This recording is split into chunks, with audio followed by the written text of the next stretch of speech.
වල්ලුකර සන්ධිය පෙරලීම, ankle ස්ප්‍රේන්, එහෙම නැත්නම් වල්ලුකර උලුක්කු වීම කියන්නේ බහුලවම දක්නට ලැබෙන ස්පෝර්ට් ඉන්ජරි එකක්.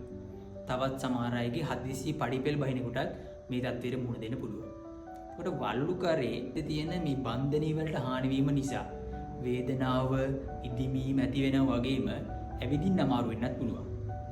මේ ඇන්කල් ස්ප්‍රේන් එකකට නිසියාකාර ප්‍රතිකාර නොලැබුණොත් වල්ලුකර සන්ධියේ පෙරලීම දිගින් දිගටම සිදුවීම නිසා ක්‍රොනික් ඇන්කල් ඉන්ස්ටැබිලිටි තත්ත්වයට පත්වීමේ හැකියාව තියෙනවා. ෆිසියෝതെරපි ට්‍රීට්මන්ට් වලදී ප්‍රධාන වශයෙන් පළවෙනි අදියරේදී අපිට වල්ලුකරේ බන්ධනී වලට ඒ සන්ධියට ලබා දිය යුතු සපෝට් එක ලබා දීම, ඒ වගේම මේ හානි වූ බන්ධනී සාමාන්‍ය තත්ත්වයට පත්වීමේ වේගය වැඩි කිරීමට අදාළව කරන ෂොක් වේව් තෙරපි, ඒ වගේම අල්ට්‍රාසවුන්ඩ් තෙරපි අපිට භාවිත කරන්න පුළුවන්.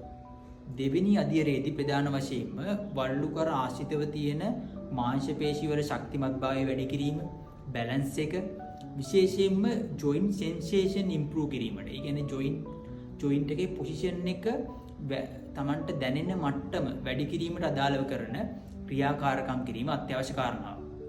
උදාහරණයක් විදිහට ගත්තොත් ක්‍රීඩකයෙක් ගම්ප් එකක් අරගෙන ආයිමත් ලෑන්ඩ් කරද්දී තමන්ගේ ජොයින්ට් පොසිෂන් එක ගැන අවබෝධයක් තිබීම අත්‍යවශ්‍ය කාරණාවක්. මොකද මේ හරියට රිහැබිලිටේෂන් පාර්ට් එක උඩින් නැති වුණොත් තමන් ලෑන්ඩ් කරද්දී තමන්ගේ ඇන්කල් එක වදින විදියෙන් ගොඩක් වෙලාවට මේ ඇලවෙලා තමන්ගේ ලෑන්ඩ් කරද්දී නැවත මේ ඇන්කල් ස්ප්‍රේන් එක ඇතිවීමේ සම්භාවිතය වැඩි.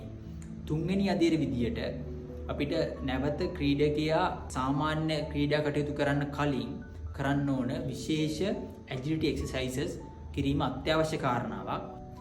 ගොඩක් ක්‍රීඩකයෝ කරන වැරද්දක් තමයි මේ ඇන්කල් ස්ප්‍රේන් එකකින් පස්සේ මේ හරියට මේ ක්‍රමානුකූලව කරන්න ඕන රිහැබිලිටේෂන් පාර්ට් එක හරියට කරන්නේ නැහැ. එයාලා පුරුද්දක් විදියට සපෝට් එකක් එක්ක එයාලා දිගින් දිගටම ක්‍රීඩා කරන්න උත්සාහ කරනවා. එතකොට ගොඩක් අයට ඇන්කල් බ්‍රේස් එකක්, බැන්ඩේජ් එකක්, ටේප් එකක් නැතුව තමයි ක්‍රීඩා කටයුතු කරන්න බැරි තත්වයට පත්වීමේ හැකියාව තියෙනවා. මේ නිසියාකාරව කරන්න ඕන මේ රිහැබිලිටේෂන් පාර්ට් එක හරියට කරේ නැති වුණොත්.